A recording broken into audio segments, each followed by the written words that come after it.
ارشاد فرمایا جو اللہ سے ڈرے اللہ اس کے لیے راستے کھول دیتا ہے اور اللہ اس کو وہاں سے دیتا ہے جہاں سے اسے گمان بھی نہیں ہوتا۔ وَمَن يَتَوَكَّلْ عَلَى اللَّهِ فَهُوَ حَسْبُهُ، اور جو اللہ پر بھروسہ کرے اللہ اس کے لیے کافی ہو جاتا ہے، اس کی ضروریات کا وہ خود کفیل ہوتا ہے اور اس کے کام اس کے ذمہ کرم پہ ہوتے ہیں، کو ہو کے دیکھے اس کا۔ تو جو اللہ سے ڈرے اللہ اس کے لیے راستے بناتا ہے۔ حضرت عوف بن مالک رضی اللہ تعالی عنہ الاشجعی حضور کی خدمت میں حاضر ہوئے اور عرض گزار ہوئے کہ میرا بیٹا سالم مشرکین کی قید میں ہے اور میں فاقوں کی حالت میں ہوں، تو فرمایا آل محمد کے پاس ایک سیر جو ہیں، بس اس کے علاوہ ہمارے پاس بھی کھانے کے لیے دنیاوی اسباب نہیں ہیں۔ کہا صبر کرو اور اللہ سے ڈرو اور لا حول ولا قوت الا باللہ کثرت کے ساتھ پڑھو۔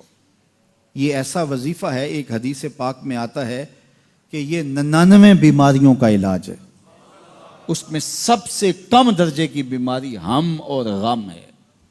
یہ دکھوں کا مداوع ہے، مشکلات کا علاج ہے، اور یہ وظیفہ میرے حضور نے بتایا۔ حضرت ابو ذر غفاری رضی اللہ تعالیٰ عنہ کو حضور نے 5 چیزیں بتائی تھیں، ان میں سے 5ویں چیز یہ تھی کہ ابو ذر کثرت کے ساتھ لا حول ولا قوت الا باللہ پڑھا کرو۔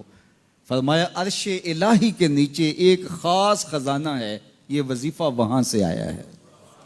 یہ زندگی میں معمول بنا لو، جب پھنس جاؤ مشکلات میں آ جاؤ تو لا حول ولا قوت الا باللہ پڑھو، اللہ راستے کھولے گا۔ تو حضور نے 3 چیزیں فرمائی، اللہ سے ڈرو، صبر کرو اور کثرت کے ساتھ لا حول ولا قوت الا باللہ پڑھو۔ وہ فرماتے ہیں کہ میں یہ عمل شروع کیا، ابھی گھر میں بیٹھا ہی تھا کہ دروازے پہ دستک ہوئی، تو میں اٹھا کہ دروازہ کھولوں دیکھوں کہ کون ہے، تو دروازہ کھولا، دیکھا میرا بیٹا کھڑا ہے اور اس کے پیچھے 100 اونٹ کھڑے ہیں۔ تو میں نے کہا کہ تم اور یہ اونٹ؟ کہا مجھے موقع لگ گیا، میں ان کی قید سے بھاگ آیا اور آتے آتے ان کے 100 اونٹ بھی ہانک لایا ہوں۔ وَيَرْزُقْهُ مِنْ حَيْثُ لَا يَحْتَسِبُ، وہ تمہیں وہاں سے رزق دے گا جہاں سے تمہیں گمان بھی نہیں، اس کے ہو کے تو دیکھو۔ اللہ اکبر، اللہ کے ہو جاؤ تو پھر وہ تمہاری ضرورتوں کا کفیل ہو جائے گا۔ فرمایا حضرت عبداللہ ابن مسعود رضی اللہ تعالیٰ عنہ نے کہ کسی شخص کو فقر و فاقہ آ جائے تو وہ لوگوں کو بتائے کہ میں آج کل بڑے مشکل حالات میں ہوں، ہر وقت لوگوں کو بتاتا رہے تو اس کی مشکل بڑھے گی، اس کی مشکلیں آسان نہیں ہوں گی اس طرح۔ اور اگر وہ اپنی اس مشکل کو کسی سے شیئر نہ کرے بلکہ مصلی بچھا کے اپنے رب سے کہے کہ مالک فقر و فاقہ آ گیا ہے اور اس کا علاج تیرے پاس ہے، اس مرض کا مداوع تیرے پاس ہے۔